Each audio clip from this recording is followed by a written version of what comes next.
Have you ever said yes to your father or mother and then haven't done the chores you said you would do?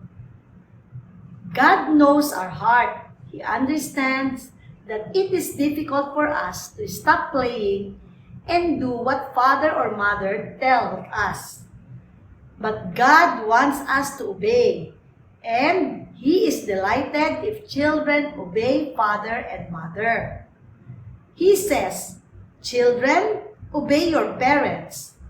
Children who obey their parents will also obey God. One day, Jesus told the story about a father and his two sons. He will hear if they did what their father told them to do.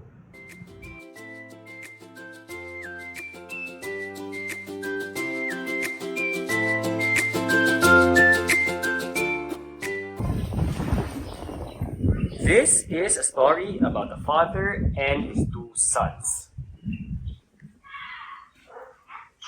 The father had a beautiful garden with lots of beautiful plants. The father works every day in the garden, watering the plants so that it will remain alive and healthy. He loves his garden very much, and often the father took his two sons with him and taught them how to do the work. One day, the father had to go on a trip and could not go to the garden to work. So he thought to himself,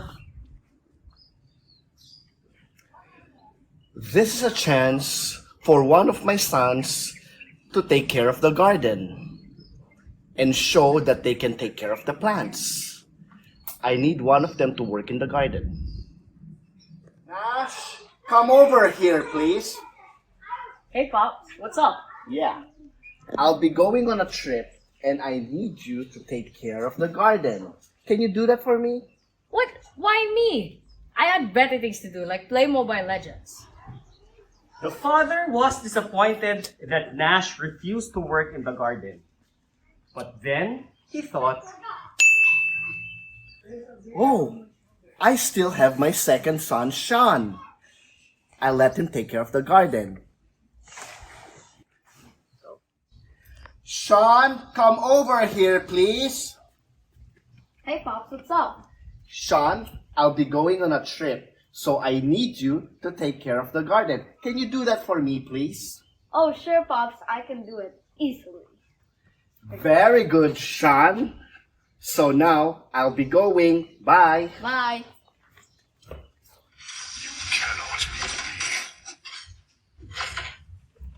Wait, what's wrong with me? I didn't obey my dad, and I love him, and I want him to be happy.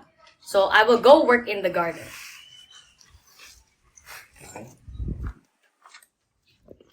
so he quietly went to the place where the tools were stored and went to the garden to work there all by himself. He worked until late afternoon. It was a very hot day, but when he felt tired, he just said to himself, I will finish working because I know my dad will be happy if I finish the work. On the other hand, Sean, who said yes to his father, also changed his mind and said to himself, I was wrong to say yes to my father. I would just rather go swimming instead.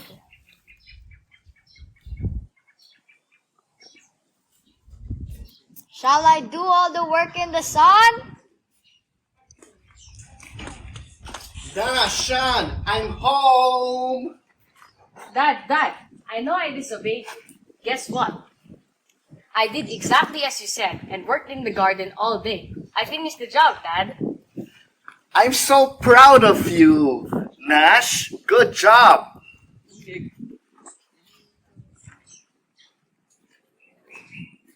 "Sean, why are you sad? What's wrong?"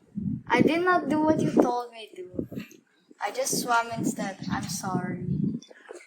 "I'm disappointed with you, but I'm giving you a second chance to work in the garden.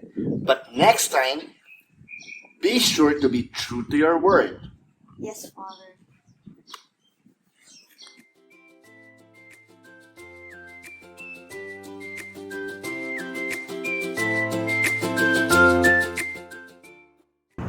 Which of the two sons did the father's will? Is it the one who answered, I will not do it, or the one who answered, yes, I will do it? In the evening, the father called his sons. The first son came running happily to meet his father. Even though he had said, I will not do it, he had gone out and worked as his father had told him. The father put his arm around his son and said, well done. He no longer remembered that he had said, I don't want to go. He only saw that his son had gone and worked well. The second son came with his head bowed. He knew that he had not done what his father asked him to do, even though he had said, yes, Father.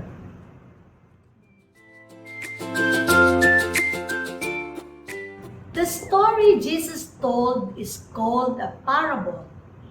Jesus told the parable of the two sons to teach us something very important. What did he want to teach us? Can you guess it? Let's begin by thinking about the first son, the one in the red shirt. Why does he look unhappy in the beginning? And why does he look happy in the end? What do you think the father says to his son? Let us now think about the second son. He looks friendly in the beginning, but very disappointed in the end. Why? If a father wants his child to do something and the child says, yes, Father, but does not do it, will the father be happy? Of course not. He wants his child to do what he told him. This is also true with God, our Father in heaven. He told us how to live, but we often only say, yes, Father, just like the second son. But once we go home from Sunday school, we do not do God's will. Will God be pleased with us? What do you think? What does God our Father really want us, His children, to do? To listen to Him and obey His word. Obeying God, which one of the sons would you rather be? The first or second one? If you want to be like the first son, what must you do? If the father or mother asked you to do something, you know what is God's will, don't you? Obey your father and mother. If a younger child needs your help, what is God's will? To help the younger child. If you meet a handicapped person, you know what God's will is, right? Not to laugh at him, but to help him if possible. God said we should love one another. That means we have to help each other. This is not always easy.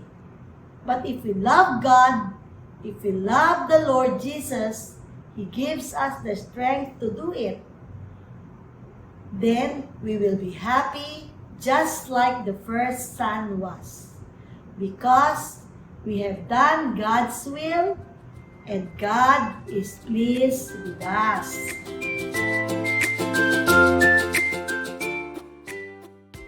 Hi kids! Did you enjoy today's Bible story? Well, let's go to our memory verse. Our memory verse for today is found in John 14:15. If you love me, you will obey what I command. John 14:15. Well, let's say it one more time. John 14:15. If you love me, you will obey what I command.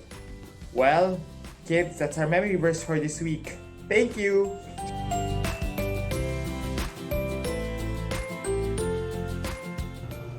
Hi kids, I am Nash, and our crafts for today is the two sons that you discussed in your Bible story. The materials needed are markers, a paper plate, popsicle sticks, and glue. First, we are gonna put the son with the angry face, the one that did not obey. Okay, first we're gonna put some eyebrows, and then we put some eyes,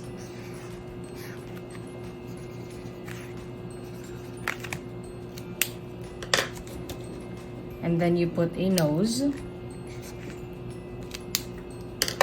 and a frowny mouth,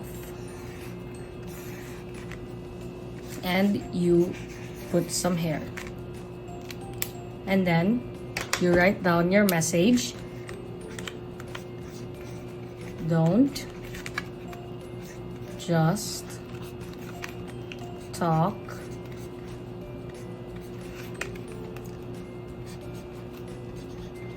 about it.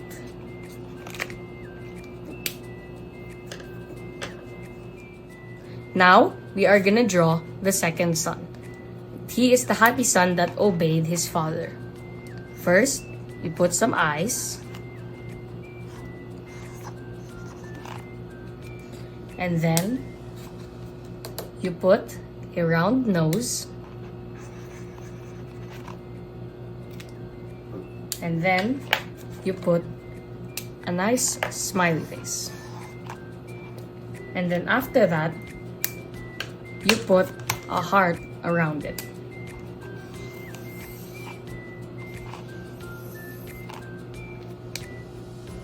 And then you write your message. Live out your love. And that is your happy face. Wait, I'm supposed to put popsicle. Wait, where's the popsicle? And then lastly, you put on your popsicle stick. So, this is our two faces. The first face, which is the angry face, represents the disobedient son who did not do what he said he will do. And the happy face is the obedient son who did not say he would do it, but he still did it. Who would you want to be? The happy one or the angry one? Okay, that's it, kids. Bye.